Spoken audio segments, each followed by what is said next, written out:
कोमल जी आज बहुत अच्छा महसूस कर रही थी। एक सप्ताह से घर में मेहमानों का आना जाना लगा हुआ था। आज सुबह बेटा बहू भी हनीमून के लिए निकल गए। सारे मेहमान जा चुके थे। घर में केवल कोमल जी और बड़ी जिठानी रह गई थी। उसने चाय बनाई और एक कप जिठानी को देकर खुद भी वहीं बैठकर पीने लगी। घर बिल्कुल शांत था, पर अभी पूरा घर बिखरा पड़ा था। चाय पीने के बाद दोनों घर समेटने में लग गई। सप्ताह भर के खुले हुए कपड़े कोमल जी छाट छाट कर वॉशिंग मशीन में डाल रही थी। जिठानी रसोई समेटने में लगी थी। तभी काम वाली बाई ने कोमल को टोक दिया, छोटी भाभी, आपकी सभी साड़ियाँ बहुत सुंदर सुंदर हैं। इतनी अच्छी अच्छी साड़ियाँ कहाँ से खरीदती हैं आप? कोमल जी मुस्कुराकर रह गई। मन ही मन सोचने लगी, खरीदती कहाँ है? ये सभी साड़ियाँ तो उसकी दोनों ननद और दोनों जिठानी की दी हुई हैं। वे सभी कोमल को बहुत मानती हैं, उसका ख्याल भी बहुत रखती हैं। कपड़ों की कमी तो कभी कोमल ने महसूस ही नहीं की। वे लोग जब भी आती, कोमल जी के लिए बैग भर भर कर कपड़े लाती। कोमल, ये देखो, ये साड़ी तुम पर बहुत अच्छी लगेगी। एक दो बार ही पहना है मैंने। अरे भाभी, ये ब्लाउज़ तो आ जाएगा ना आपको? अब इसका फैशन ख़त्म हो गया है, पर आप घर में पहन लेना। इतने महंगे कपड़े किसी दूसरे को क्यों दें? आप तो पहन ही लेंगी। अब कोमल कैसे कहे कि ऐसे भारी भरकम कामदार साड़ी और ब्लाउज़ क्या घर में पहन कर रहा जा सकता है? कोमल कुछ नहीं बोल पाती और वे लोग अपने सारे कपड़े, साड़ी, ब्लाउज, शाल, स्वेटर सब कुछ कोमल को थमा जाती। हाँ, कभी कभी उन उतरे हुए कपड़ों के साथ एक आध नई साड़ी भी रख देती और कोमल सब खुशी खुशी स्वीकार कर लेती। आखिर करती भी क्या, बचपन से ही वो ऐसी ही थी।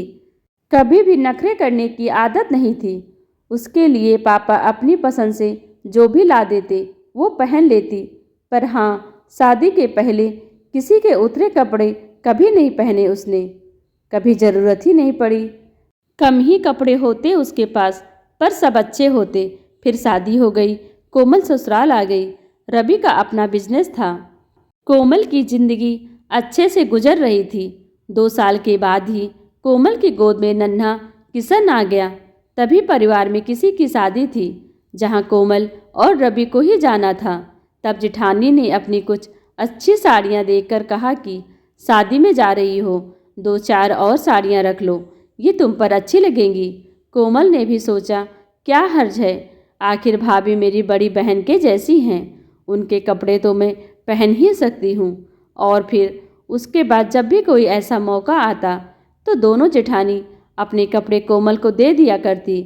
रवि भी कभी बुरा नहीं मानते, परंतु देने के बाद वे लोग कभी वापस नहीं लेती। दोनों का मायका काफ़ी संपन्न था, पति भी अच्छी नौकरी में थे, पर कोमल और रवि का साथ ज़्यादा दिनों तक न रह सका। एक दुर्घटना में रवि को खोने के बाद कोमल बहुत कमज़ोर पड़ गई। उसके सामने सबसे बड़ी समस्या थी बेटे की अच्छी परवरिश और अच्छी शिक्षा। उसने रवि के बिजनेस को ही चलाने की कोशिश की, पर अकेली वह क्या करती? बहुत अच्छा तो नहीं, पर इतनी आमदनी हो जाती जिसमें दोनों माँ बेटे का खर्च निकल जाता। किशन की उच्च शिक्षा के लिए कोमल पैसे बचाती। ऐसे में अच्छे कपड़ों के लिए तो सोच भी नहीं पाती। पर रवि की बहनें और भाभियाँ उन दोनों को बहुत मानती। हर त्योहार या जन्मदिन पर वे कोमल और अनुराग के लिए कपड़े लाती। शीतल के लिए ज़्यादातर पुरानी साड़ियाँ ही होती। शीतल भी खुश होकर पहनती। देखते देखते अनुराग की पढ़ाई पूरी हो गई। उसने एक अच्छी कंपनी में नौकरी ज्वाइन कर ली। अब कोमल के पास पैसों की कमी नहीं थी। किशन ने अपनी पहली कमाई से घर के सभी सदस्यों के लिए कपड़े लाए और साथ ही कोमल जी के लिए भी। उसे माँ का पुरानी साड़ी पहनना बिल्कुल अच्छा नहीं लगता था, पर वह परिस्थिति समझता था।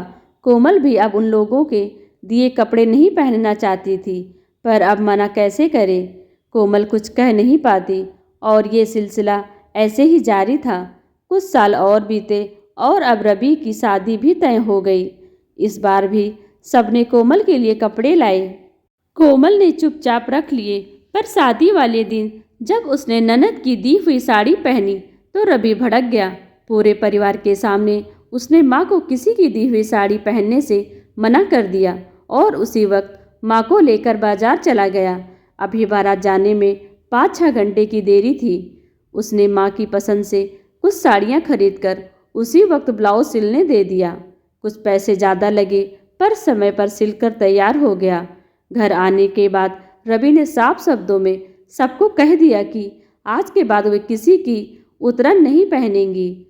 रवि ने कहा, अब मैं इस लायक हो गया हूँ, अपनी माँ की हर ख्वाहिश को पूरा करूँगा। कोमल जी ने बेटे को गले लगा लिया और ऊपर वाले से दुआ की, ऐसे ख्याल रखने वाली औलाद सबको दे। दोस्तों, आपको यह कहानी कैसी लगी कमेंट कर हमें ज़रूर बताएं। वीडियो को लाइक कर चैनल को सब्सक्राइब कर लीजिए। Thanks for watching.